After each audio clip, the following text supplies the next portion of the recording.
তোমাদের সাথে get ready with me share করি। তো আজকে হচ্ছে get unready with me share করব। সমস্ত মেকআপ টেকআপ তুলবো আর আমার উইকলি যে স্কিন কেয়ার আছে সেটাও তোমাদের সাথে শেয়ার করব। তো চলো ঝটপট ভিডিওটা শুরু করা। প্রথমেই নিজের চুলটাকে আমি ভালোভাবে আটকে নিলাম, যাতে চুলগুলো মুখের সামনে এসে না পড়ে, তাহলে কাজ করতে না খুব প্রবলেম হয়। গার্নিয়ারের যে ক্লিনজিং ওয়াটারটা আছে আমি সেটা দিয়ে আমার মেকআপটা তুলে নেবো। সেটা চোখের মেকআপ হোক কি মুখের মেকআপ, পুরো মুখের মেকআপটাই আমি তুলে নেবো।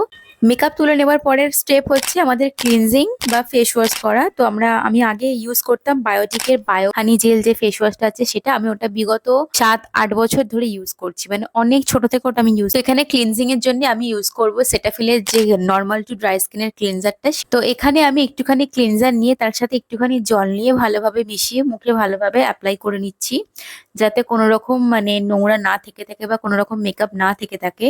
তো এই ক্লিনজারটা কিন্তু কোনো রকম আলাদা করে কোনো স্মেল নেই, আর এটার কিন্তু ফোম বেস নয়, তো এটার মধ্যে কোনো ফেনাও হবে। এই ক্লিনজারটাকে আমরা দুভাবে ইউজ করতে পারি। একটা হচ্ছে জল দিয়ে, নর্মালি আমরা যেরকম ফেস ওয়াশ করি সেভাবে। আর একটা উপায় হচ্ছে আমরা মুখের মেকআপটা তুলে নিয়ে একদম ক্লিনজার নিয়ে মুখে অ্যাপ্লাই করে নেবো, খানিকটা ভালোভাবে রাব করে নিয়ে তারপর একটা পরিষ্কার কাপড় দিয়ে এটা ভালোভাবে মুছে নেবো। এখানে আমরা কোনো জল ব্যবহার করব না, কিন্তু আমি যেহেতু আজকে প্রথম ব্যবহার করছি তো আমি ফেস ওয়াশের মতোই ব্যবহার। তো আমি 2 মিনিট মতো ক্লিনজারটা নিয়ে ভালোভাবে মুখটা পরিষ্কার করে নিলাম, তারপর গিয়ে ধুয়ে এলাম। ক্লিনজার দিয়ে মুখটা ভালোভাবে পরিষ্কার করে ধুয়ে নিয়ে তারপর অ্যাপ্লাই করলাম ডক্টর রাসেলের ডি10 যে স্ক্রাবটা আছে। এটাও আমি নতুন নিয়েছি, এটা আমি আমার হল ভিডিওতে দেখেছি। যদি না তোমরা দেখে থাকো তো তোমরা অবশ্যই গিয়ে চেক আউট করতে পারবো। তো আমি এতদিন না সত্যি কথা বলতে বায়োটিকেরই প্রোডাক্ট ইউজ করতাম। ওখানে যে বায়োটিকের বায়ো পাপায়া বলে একটা যে স্ক্রাব আছে, এরকম কিছু নাম, ওটা কিন্তু আমি ইউজ করেছি। ওটা খুব ভালো, ওর দানাগুলো খুব ছোট ছোট।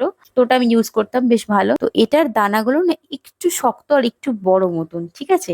তো যে কোনো স্ক্রাবই তুমি করো না কেন সেটা সবসময় খুব আলতো হাতে ওটাকে রাব করতে হবে, যাতে স্কিনে কোনো রকম ইরিটেশন বা কোনো রকম কিছু পিম্পলের না দেখা যায়। তো ওটাকে আমি খুব আস্তে আস্তে একটু রাব করে নিয়ে 5 মিনিট মতো একটু ভালোভাবে রাব করে নিলাম।